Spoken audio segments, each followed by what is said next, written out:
Hey everyone, I'm Ayelet. And I'm Yosef. And we've been married for just 5 months. And we're here to tell you everything you need to know about marriage. Yeah, everything, because we know everything. No, we know nothing. We know nothing, but what we do know is it's important to be vulnerable, it's important to open up a dialogue, and to constantly seek and ask questions to help make your marriage the best.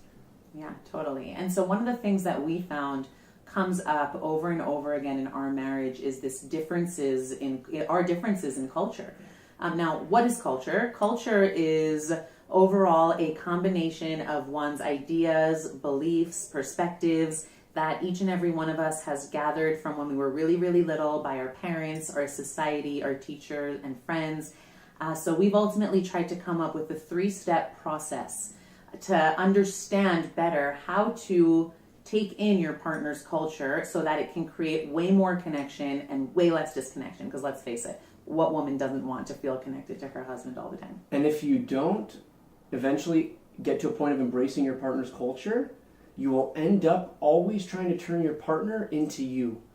And this will hurt your marriage. You can speak from experience. Yeah, totally. So the first in our 3-step process to embracing your partner's culture is, number 1, be curious. What does it mean to be curious? It essentially is just a pure interview type mentality of, I want to know everything about my partner and why they feel a certain way and what that experience meant to them, and you're doing 80% of the 80% of the listening and asking questions, and maybe only 20% of the talking. Yeah. And why is this so important to your partner? I mean, for me, I end up just feeling so much trust when he's asking me tons of questions about my beliefs, my perspectives, my ideas about things.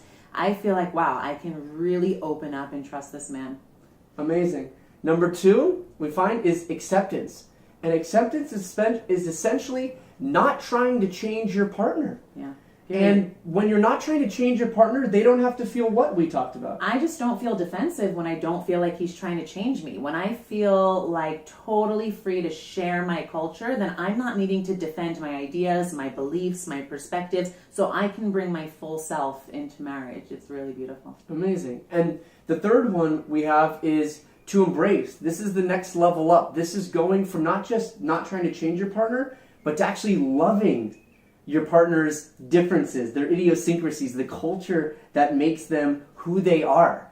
And when I'm doing this, how does it make you feel? I end up feeling just totally like I can be myself. When I feel like he's embracing me, I just want to open up more and more and more. I feel total acceptance. I feel like there's no other better way of saying it than just connected.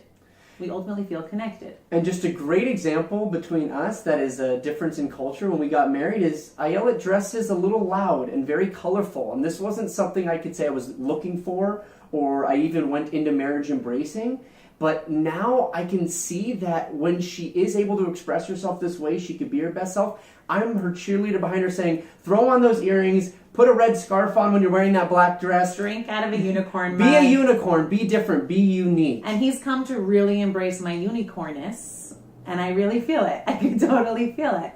And we're able to laugh about it and make light out of our differences now. And that we've come a long way in this department, thank God. Thank God. So thank you for listening. It helped us by sharing, get some clarification of our own. And please comment, share, and provide your own experiences so we can learn through this journey together. Thanks, everyone.